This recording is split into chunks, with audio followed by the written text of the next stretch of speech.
विद्यार्थियों, मैं अभयवीर सिंह चौधरी, सहायक आचार्य भूगोल, राजकीय महाविद्यालय बयाना, एमए प्रीवियस के paper first evolution of geographical thought यानी कि भौगोलिक चिंतन का इतिहास या उद्विकास। इसके सेक्शन ए में हम रोमन भूगोलवेत्ता स्ट्रैबो का आज वर्णन कर रहे हैं। विद्यार्थियों, आपके प्रश्न इस प्रकार से बनता है कि भूगोल के उद्विकास में रोमन भूगोलवेत्ताओं के योगदान का वर्णन कीजिए या स्ट्रैबो के योगदान की विवेचना कीजिए। तो हम भूगोल के उद्विकास में रोमन भूगोलवेत्ता स्ट्रैबो के विकास के बारे में हम यहाँ विस्तार से पढ़ेंगे। तो देखते हैं हम, स्ट्रैबो एक रोमन भूगोलवेत्ता थे। और ये रोमन भूगोलवेत्ता कौन है? विद्यार्थियों, यूनानी साम्राज्य के पतन के पश्चात राजनीतिक सत्ता पर रोम वासियों का अधिकार हो गया था। ईसा पूर्व दूसरी शताब्दी से ईसा पश्चात दूसरी शताब्दी तक दक्षिणी और उत्तर पश्चिमी यूरोप पर रोम शासकों का शासन था। रोमन शासन का प्रमुख केंद्र इटली में टाइबर नदी के तट पर स्थित रोम नगर था, जहां से रोमन सभ्यता का विकास हुआ था। रोमन काल में शिक्षा का प्रमुख केंद्र मिस्र स्थित अलेक्जेंड्रिया यानी कि सिकंदरिया था, जहां विश्व के बृहत्तम संग्रहालय में ज्ञात संसार के विषय में संपूर्ण जानकारियों का संग्रह किया गया था। विद्यार्थियों, रोमन भूगोलवेत्ताओं ने ऐतिहासिक भूगोल, गणितीय भूगोल, प्रादेशिक भूगोल और भौतिक भूगोल के क्षेत्र में उल्लेखनीय योगदान दिया है। स्ट्रैबो, टोलेमी, पोम्पोनियस मेला और प्लिनी आदि रोमन काल के प्रमुख भूगोलवेत्ता थे। यहाँ हम जिस टॉपिक पर हम अध्ययन करना चाहते हैं वो है स्ट्रैबो का योगदान। विद्यार्थियों, स्ट्रैबो के बारे में हम देख रहे हैं। तो स्ट्रैबो जो है ये प्रमुख रोमन भूगोलवेत्ता हैं, जिनका जन्मकाल 64 ईसा पूर्व से 20 ईस्वी तक है। स्ट्रैबो का जन्म काला सागर के तट से लगभग 80 किलोमीटर दक्षिण की ओर टर्की के भीतरी भाग में स्थित असामिया नगर में हुआ था। स्ट्रैबो जो है 29 ईसा पूर्व में रोम चले गए थे और वहाँ कई वर्ष रहे थे। स्ट्रैबो ने अपना महत्वपूर्ण लेखन कार्य अलेक्जेंड्रिया में रहने के पश्चात किया और अपनी पुस्तक यूनानी भाषा में लिखी। तो विद्यार्थियों, ध्यान दें कि स्ट्रैबो रोमन काल के भूगोलवेत्ता थे, लेकिन उन्होंने अपना लेखन कार्य यूनानी भाषा में किया था। इन्होंने जो है अपने ग्रंथ यूनानी भाषा में लिखे थे, जबकि ये रोमन काल के भूगोलवेत्ता थे। अगर हम अब इनके बारे में आगे डिटेल से देखते हैं तो विद्यार्थियों, स्ट्रैबो को प्रादेशिक भूगोल का पिता माना जाता है, फादर ऑफ रीजनल ज्योग्राफी माना जाता है, क्योंकि स्ट्रैबो जो है इन्होंने प्रदेशों को प्राकृतिक सीमाओं के आधार पर स्थापित किया था। इन्होंने प्रदेशों का विस्तार से वर्णन किया है। इनका सर्वाधिक योगदान प्रादेशिक भूगोल में माना जाता है और इन्होंने प्रदेशों को राजनीतिक सीमाओं के बजाय प्राकृतिक सीमाओं के आधार पर स्थापित किया था। इन्होंने जो है अपने विभिन्न पुस्तकों में अलग अलग प्रदेशों का भौगोलिक वर्णन किया है, जिसमें इटली, स्पेन, फ्रांस, यूनान, एशिया माइनर, फारस, मेसोपोटामिया, भारत, अरब, सीरिया, मिस्र, लीबिया, इथोपिया आदि अफ्रीकी देशों का भी इन्होंने वर्णन किया है। तो ये प्रादेशिक भूगोल के पिता माने जाते हैं। स्ट्रैबो का जो अगर लेखन कार्य की बात करें तो स्ट्रेबो ने अपने से पूर्ववर्ती संपूर्ण भौगोलिक ज्ञान को संग्रहित करके एक सामान्य ग्रंथ के रूप में प्रस्तुत करने का सराहनीय कार्य किया था। यानी कि अब तक जो भौगोलिक ज्ञान था उसको इन्होंने संग्रहित किया और अपने ग्रंथों में इसको लिखा। इन्होंने जो भौगोलिक ग्रंथ, जो प्रमुख भौगोलिक ग्रंथ है इनका, वो है ज्योग्राफिका, जो कि 17 खंडों में विभाजित है, 17 खंडों में लिखा गया है। ज्योग्राफिका, इसको ज्योग्राफिकल एनसाइक्लोपीडिया भी कहते हैं।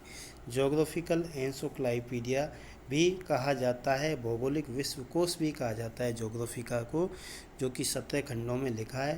सामान्यतः इसको कई जगह ज्योग्राफिया के नाम से भी जाना जाता है।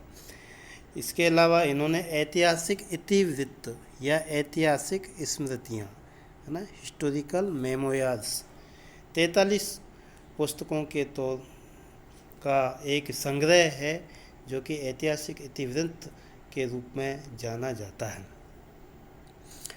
स्ट्रेबो द्वारा तात्कालीन समस्त भौगोलिक ज्ञान को एक साथ एकत्रित कर एक सामान्य पुस्तक के रूप में एकत्र करने का सबसे पहला प्रयास किया गया था। विद्यार्थियों, स्ट्रेबो पहला भूगोलवेत्ता था जिसने भूगोल को क्षेत्र वर्णन विज्ञान यानी कि कोरोलॉजिकल साइंस घोषित किया।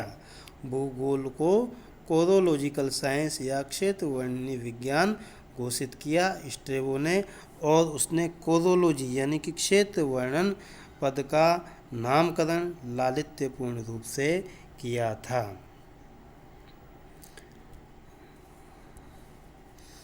स्ट्रेबो पहला विद्वान था जिसने भूगोल को 4 शाखाओं में विभाजित किया: गणितीय भूगोल, भौतिक भूगोल, राजनीतिक भूगोल और ऐतिहासिक भूगोल। इन 4 शाखाओं में भूगोल को समाहित करके इन्होंने एक संपूर्ण भौगोलिक ग्रंथ की कल्पना की थी। देखो विद्यार्थियों, हम पहले भी बात कर चुके हैं कि स्ट्रेबो प्रादेशिक भूगोलवेत्ता हैं और ये पहले विद्वान थे जिसने विश्व को प्राकृतिक भागों में विभक्त करने पर जोर दिया था, राजनीतिक सीमाओं में नहीं। यानी कि विश्व का विभाजन राजनीतिक सीमाओं के बजाय इन्होंने प्राकृतिक सीमाओं के आधार पर की थी। उनकी मान्यता थी कि क्षेत्र को समझने के लिए विश्व का विभाजन राज्य सीमाओं में नहीं, प्राकृतिक सीमाओं में किया जाना चाहिए।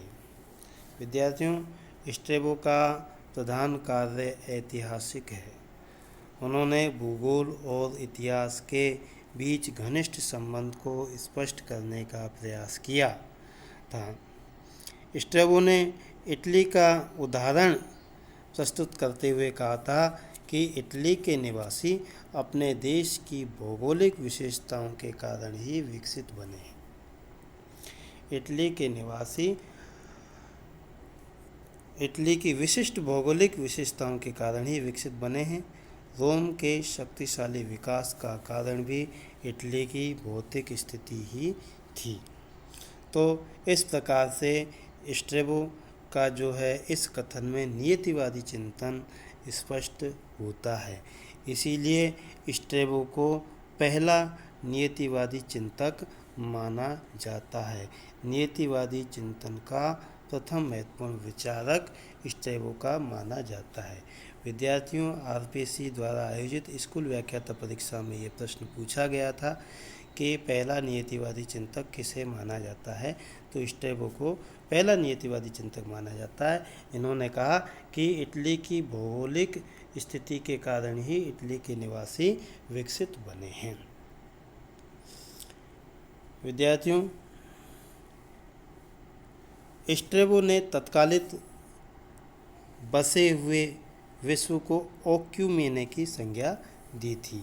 ओक्यूमेने, इससे पहले हमने पढ़ा था कि इरेटोस्थेनीज ने जो है तत्कालीन बसे हुए विश्व को इक्यूमेन कहा था। इक्यूमेन, ECUMENE, ये किसने कहा था? इरेटोस्थेनीज ने कहा था। लेकिन बात आ रही है कि ओक्यूमेन शब्दावली का प्रयोग किसने किया है? ज्ञात विश्व के लिए ओक्यूमेन शब्दावली का प्रयोग स्ट्रेबो ने किया है। स्ट्रेबो ने किया है। विद्यार्थियों, इनकी जो पुस्तक है महत्वपूर्ण पुस्तक 17 खंडों में विभाजित है, जिसको भौगोलिक विश्वकोश या ज्योग्राफिकल एनसाइक्लोपीडिया भी कहते हैं। इस पुस्तक का नाम है ज्योग्राफिका। इसको कई जगह ज्योग्राफिया नाम भी दिया गया है इसे, चूँकि ये अब तक के संपूर्ण भौगोलिक ज्ञान का संग्रह है, इसलिए भौगोलिक विश्वकोश या ज्योग्राफिकल एनसाइक्लोपीडिया भी कहा जाता है। विद्यार्थियों, ये जो ज्योग्राफिया या ज्योग्राफिका नामक पुस्तक है, ये भूगोलवेत्ताओं के लिए नहीं बल्कि राजनीतिज्ञों, राजनेताओं और सामान्य पाठकों के लिए लिखी गई थी।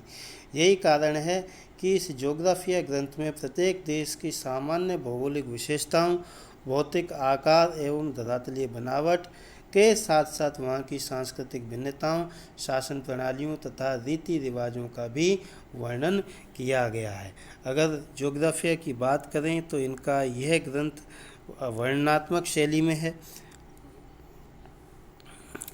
और इसके जो 17 खंड है उसके प्रथम 2 खंडों में विषय की प्रस्तावना है। इसके अलावा जो है अन्य खंडों में जो है 30 से 10वें खंड तक यूरोप महाद्वीप का वर्णन है तथा 11वें से 16वें खंड में एशिया महाद्वीप का तथा अंतिम 17वें खंड में अफ्रीका महाद्वीप का वर्णन किया गया है। फिर से ध्यान देंगे विद्यार्थियों कि 17 खंडों में रचित ज्योग्राफिका में के प्रथम 2 खंडों में विषय की प्रस्तावना है। फिर जो है 30 से 10वें खंड तक यूरोप महाद्वीप का वर्णन है। 11 से 16 खंडों में जो है एशिया महाद्वीप का वर्णन है तथा अंतिम 17वें खंड में अफ्रीका महाद्वीप का इन्होंने वर्णन किया है। विद्यार्थियों, स्ट्रैबो ने भूमध्य सागर में स्थित माउंट वेसुवियस जो ज्वालामुखी है उसके विस्फोटों का आंखों देखा वर्णन किया है। माउंट वेसुवियस ज्वालामुखी का आंखों देखा वर्णन इन्होंने किया है तथा इन्होंने वेसुवियस को जलता हुआ पर्वत कहा है। तो स्ट्रैबो ने वेसुवियस को जलता हुआ पर्वत कहा है। तो ये स्ट्रैबो भूगोलवेत्ता हैं। इन्होंने एशिया माइनर की मुख्य खनिज लाल मिट्टी को सिनोपी नाम दिया है। सिनोपी, एशिया की लाल मिट्टी को सिनोपी नाम दिया है। तो इस प्रकार से हमने देखा है स्ट्रैबो के बारे में। इनका योगदान प्रादेशिक भूगोल में अधिक है और स्ट्रैबो की रचनाओं में उस समय तक ज्ञात संसार के विषय में जानकारी प्राप्त होती है। इनका जो प्रमुख ग्रंथ है वो ज्योग्राफिकल एनसाइक्लोपीडिया, जिसको ज्योग्राफिका के नाम से जाना जाता है। दूसरा जो है इनके 43 ग्रंथों में संकलित रचना हिस्टोरिकल मेमोयर्स या ऐतिहासिक वृत्तांत के नाम से जानी जाती हैं। तो ये स्ट्रैबो का भूगोल के विकास में योगदान की हमने यहाँ पर चर्चा की है। धन्यवाद विद्यार्थियों।